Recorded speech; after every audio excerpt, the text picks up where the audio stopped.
இன்னைக்கு இந்த வீடியோவில் எந்த விஷயத்தை பற்றி பேச போகிறோம், யாரை பற்றி பேச போகிறோம் அப்படின்னு கேட்டிங்கன்னா, தமிழக காங்கிரஸ் இருக்கு இல்லையா, தமிழ்நாடு காங்கிரஸுடைய புதிய தலைவராக செல்வ பெருந்தகை தேர்ந்தெடுக்கப்பட்டிருக்காரு அப்படின்னே சொல்லலாம். ஸோ காங்கிரஸை பொறுத்த வரைக்குமே பார்த்தோம் அப்படின்னா, மாநில அளவிலான அந்த பதவிகள் இருக்கு இல்லையா, அதுலேயும் குறிப்பாக தலைவர் பதவி பார்த்தோம் அப்படின்னா இந்த 3 வருஷ பீரியட் அப்படின்றது தான் ஒவ்வொருத்தருக்குமே கொடுக்கப்படும். அப்படி பார்த்தோம் அப்படின்னா முன்னாள் தலைவராக இருந்த KS அழகிரி இருக்கார் இல்லையா, அவருக்கு 2019 மாநில தலைவர் பதவி அப்படின்றது கொடுக்கப்பட்டுச்சு.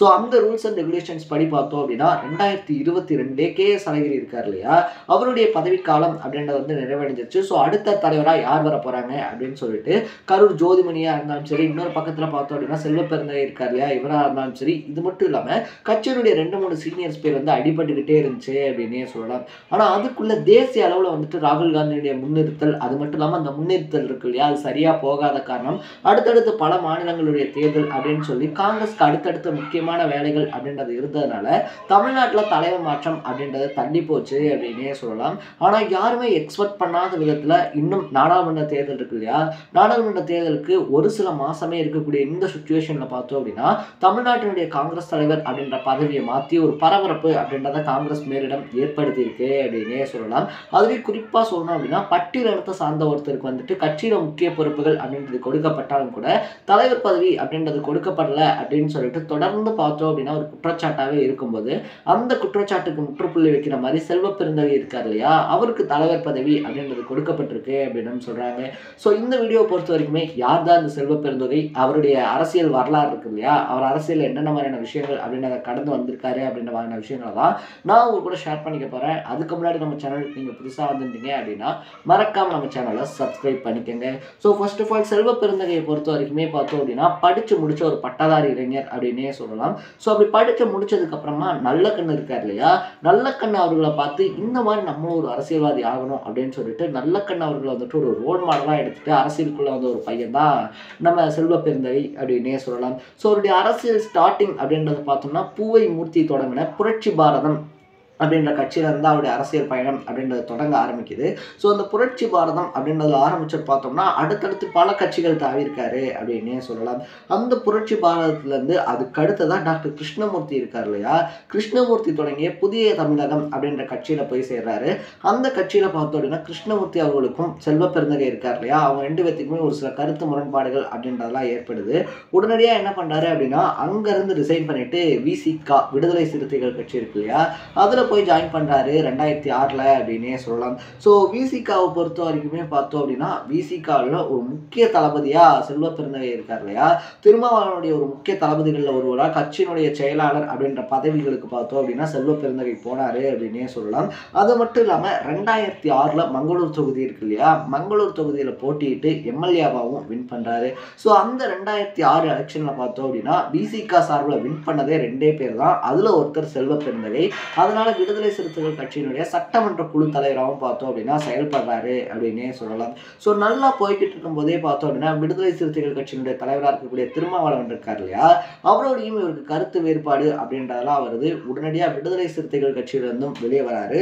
அதுக்கப்புறமா பகுஜன் சமாஜ் கட்சி இருக்கு இல்லையா, அந்த தேசிய கட்சியில பார்த்தோம் அப்படின்னா இங்க தமிழ்நாட்டினுடைய தலைவராக கிட்டத்தட்ட ஒரு 2 வருஷத்துக்கு இருக்காரு அப்படின்னே சொல்லலாம். ஸோ அந்த காலகட்டத்தில் பார்த்தோம் அப்படின்னா செல்வ பெருந்தகை இருக்கார் இல்லையா, அவருடைய பெயர் அப்படின்றது பெருசா வெளியில எந்த அளவுக்கு வரல. இன்னொன்று அவருடைய பொலிட்டிக்கல் கேரியர் அப்படின்றது இப்படியே இருந்துச்சுன்னா ரொம்ப டவுனாக போயிடும் அப்படின்னு சொல்லி ஃபீல் பண்ணதுனால 2010 பார்த்தோம் அப்படின்னா ராகுல் காந்தி இருக்கார் இல்லையா, அவருடைய முன்னிலையில் காங்கிரஸில் இணைனாரு அப்படின்னே சொல்லலாம். ஸோ காங்கிரஸில் இணைஞ்சதுக்கு அப்புறமா காங்கிரஸில் எப்பயுமே இந்த கோஷ்டி மோதல்கள் அப்படின்றது அதிகமாக இருக்கும். அதுலேயும் முன்னாள் மாநில தலைவராக இருந்த திருநாவுக்கரசு இருக்கார் இல்லையா, அவரா இல்லை KS அழகிரி தலைவராகும் போது பார்த்தோம் அப்படின்னா அவரா அப்படின்னு சொல்லிட்டு 2 கோஷ்டிகளுமே மோதிக்கிட்டாங்க.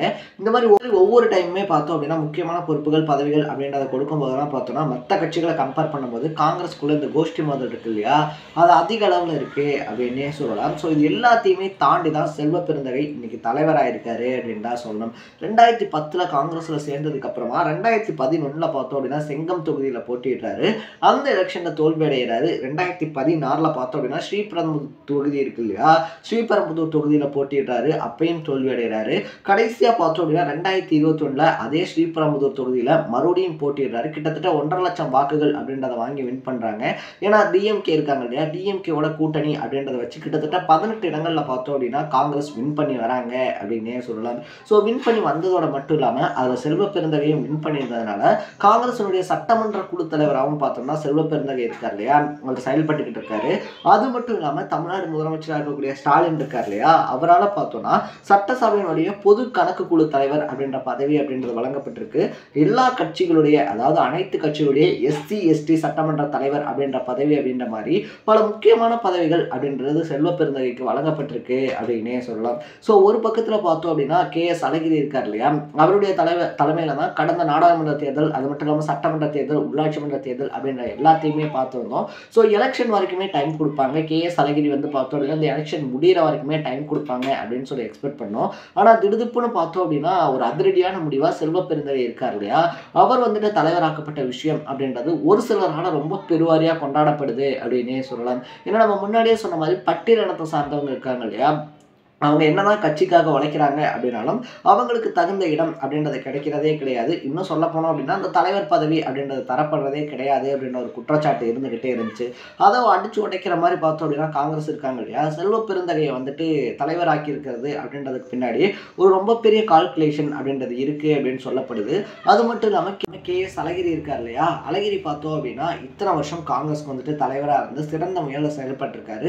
அவருக்கும் எங்களுடைய நன்றி அப்படின்னு சொல்லிட்டு தேசிய காங்கிரஸ் சார்பில் அவருக்கு நன்றி அப்படின்றது தெரிவிக்கப்பட்டிருக்கு அப்படின்னு சொல்லலாம். ஸோ ஒரு பக்கத்தில் பார்த்தோம் அப்படின்னா எல்லாருமே பாசிட்டிவ், எல்லாருமே நெகட்டிவ் அப்படின்னு சொல்லிட முடியாது. எல்லாருமே எதிர்மறையான விமர்சனங்கள் அப்படின்றது இருக்கும், பாசிட்டிவான விமர்சனங்கள் அப்படின்றது இருக்கும்.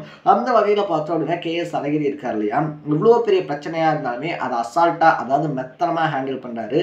அந்த பிரச்சனைக்குரிய இம்பார்ட்டன்ஸ் அப்படின்றதெல்லாம் தரப்படுறதில்லை அப்படின்னு சொல்லிட்டு உள்கட்சியிலேருந்தே பார்த்தோம் அப்படின்னா பல குரல்கள் அப்படின்றதெல்லாம் வெடிக்கும். ஸோ இப்போ வந்துட்டு கேஎஸ் அழகிரியை மாற்றிருக்கிறதுனால செல்வ பெருந்தகை இருக்கார் இல்லையா, செல்வ பெருந்தகை என்ன மாதிரிலாம் வந்துட்டு செயல்பட போறாரு, அவர் கட்சியை வளர்க்கறதுக்கு, கட்சியை அடுத்த கட்டத்துக்கு கொண்டு போறதுக்கு அவர் கையில் என்னென்ன மாதிரியான திட்டங்கள் அப்படின்றதெல்லாம் இருக்கு அப்படின்ற மாதிரி பல எக்ஸ்பெக்டேஷன் அப்படின்றது கிளம்பி இருக்கு அப்படின்றா சொல்லணும். ஸோ சாதாரண ஒரு விவசாய குடும்பத்தில் பிறந்த ஒரு பையன் பார்த்தோம் அப்படின்னா கக்கன் இருக்கார் இல்லையா, கக்கன் காமராஜர் இவங்கெல்லாம் இருந்த இடத்துக்கு இன்னைக்கு போயிருக்காரு அப்படின்றதுனால ஒரு சாமானிய மனுஷனும் உண்மையா ஒரு கட்சிக்காக உழைக்கிறான் அப்படின்ற பட்சத்தில் எங்க வேணாலும் போகலாம் அப்படின்றதுக்கு ஒரு உதாரணம் தான் செல்வ பெருந்தகை அப்படின்னு சொல்லி ஒரு சிலர் செலிப்ரேட் பண்றாங்க.